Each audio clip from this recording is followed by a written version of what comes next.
Halo, selamat berjumpa kembali dengan saya, I Gusti Ngurah Suryantara. Pada kesempatan kali ini, saya membagikan tips saya yang ketiga, yaitu penggunaan perintah final dan static. Sebelum saya melanjutkan pada pembahasan, marilah kita belajar bersama, berkarya bersama dengan penuh semangat. Semoga tidak ada salah paham di antara kita. Mengenal perintah final. Penggunaan perintah final pada kelas mengakibatkan kelas tersebut tidak bisa diturunkan atau tidak bisa menerapkan konsep pewarisan atau inherit. Bila final digunakan pada metode, maka metode tersebut tidak bisa dilakukan overriding. Perhatikan contoh berikut ini. Kita akan menerapkan final pada tingkat kelas. Oke. Nah, bila menerapkan final pada tingkat kelas, maka sebelum mengetik kelas, kita beri perintahnya final. Oke, perhatikan. Nah, kemudian apabila kelas tersebut memiliki metode, maka buatlah metodenya. Kemudian, pada saat kita melakukan inherit pada kelas yang dibuat final, maka akibatnya adalah, tapi jangan lupa di sini harus di-extend dulu kelas induknya yang memiliki kelas final tadi. Akibatnya adalah kita tidak bisa melakukan extend terhadap kelas induknya, yaitu kelas yang tadi dibuat menggunakan final. Itu misalkan sebagai kelas induk, sedangkan kelas ini adalah kelas anak.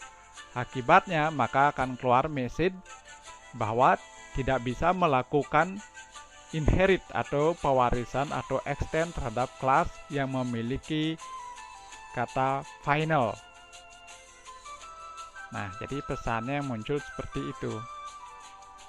Nah, jadi pada kelas yang memiliki final, maka kelas tersebut tidak bisa diturunkan atau dilakukan extend terhadap kelas tersebut karena dia memiliki perintah final. Nah, bagaimana kalau final di tingkat metode? Perhatikan contoh berikut. Ya, di sini metodenya diperlakukan final.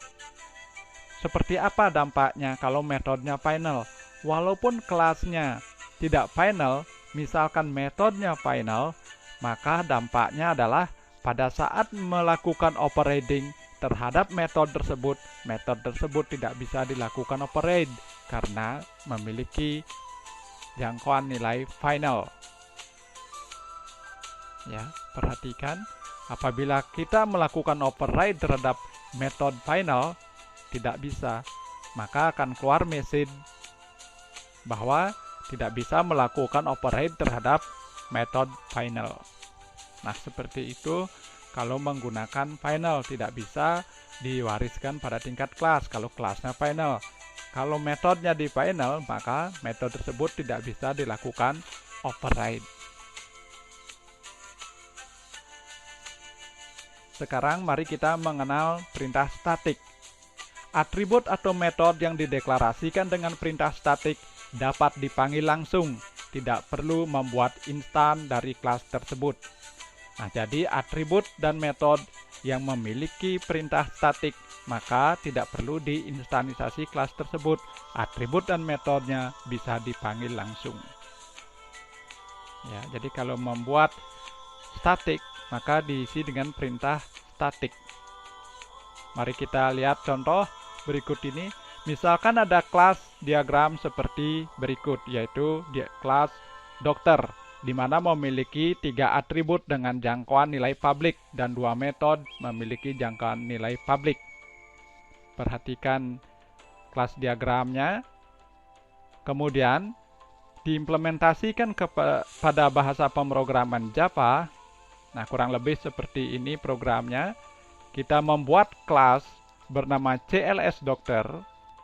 Setelah membuat kelas, maka semua atribut yang ada di kelas diagram kita jadikan program juga di tingkat coding atau programnya dengan jangkauan global atau public karena bahasan kita adalah static, maka public static string ID dokter.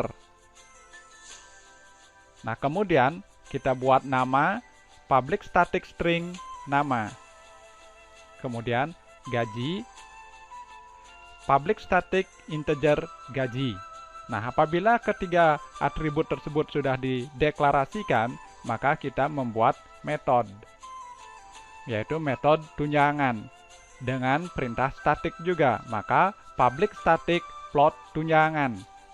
Sedangkan return value-nya adalah gaji dibagi 100 kali 10% atau sama dengan 10%. Kemudian total gaji kita deklar juga metodenya public static plot total gaji dengan return value-nya gaji ditambah tunjangan. Apabila kelas ini sudah selesai dibuat, maka kita lanjutkan membuat program di tingkat programming di main programnya. Nah, karena ini dibuat dengan static, kita tidak perlu menginstan kelas ini menjadi objek. Silahkan dibuat programnya. Bila perlu ditahan dulu videonya, kemudian buat dulu programnya di Java. Bila sudah selesai, maka kita lanjut ke main program. Karena di kelas adalah menerapkan perintah statik, maka di sini di main program tidak perlu menginstansiasi kelas menjadi objek, tapi melakukannya dengan import. Nah, di sini import baik atribut maupun metode yang memiliki nilai statik harus diimport di sini.